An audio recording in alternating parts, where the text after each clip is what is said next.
Kalpasan, iti manungal daw a clearing operation na ilukaten para kadagiti residente ken bisita ti Governor Bado Dangwa Road iti paset ti Daklan Tublay Benguet.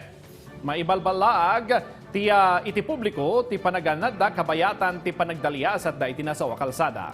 Binilin mo ti Tublay LGU dagiti masakna na barangay official ken Tublay Municipal Police Station nga agbantay kas traffic spotter.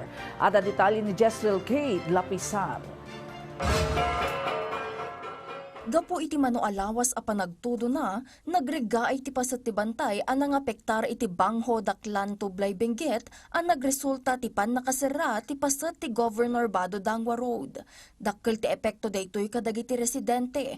Gapo ta daytoy ti kangrunaan a kalsada nga araramatan da ang mangiturong kadagiti produkto da anateng iti merkado. Dagitoy kasapulan kat mabunbunag. Narigat mat di ay dalan. At least tata nga mag-intulok na dito yung kalsada, medyo at least mamidida mo, ije kami baba.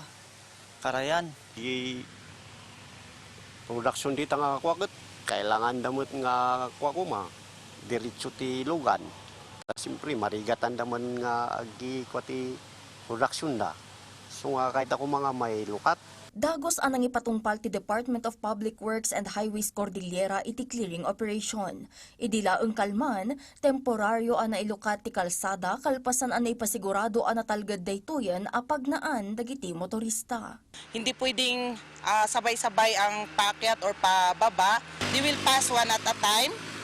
May pulis po tayong nakaman dito kasama ang barangay officials ng Daklan Tublay Benguet, and of course with the LGU of Tublay, andito po ang mayor natin dito, and kasama po yung BFP natin sa pagman dito kasi kailangan po talaga ang spotter, no? Hindi pwedeng may nagpapago yung pulis natin na walang spotter. Namnamaan met ti lokal a gobyerno ti Tublay ang marehabilitate ti lugar tapno maliklikan dagiti kapada nga insidente. Hindi lang ngayon na nangyari yan kasi may time noon previous years na nag-slide din yan, na-close.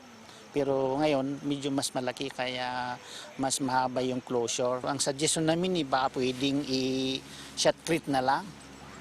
Shotcrete na lang bago ibalik yung net para medyo safe. Inkariti DPWH Cordillera ang maipatungpal ti restoration kan panakaisimpati curtain netting iti lugar kalpasan ang maipaay kadakwada ti pondo ang maaramat para iti daytoy. Yung mga materyales kasi na kailangan natin is manggagaling pa ng Japan kasi Japan technology po yung ginagamit natin for the project.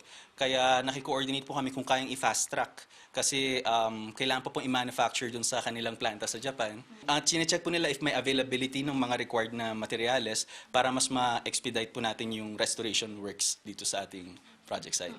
Jezreel Kate Lapizar para iti Pagilian.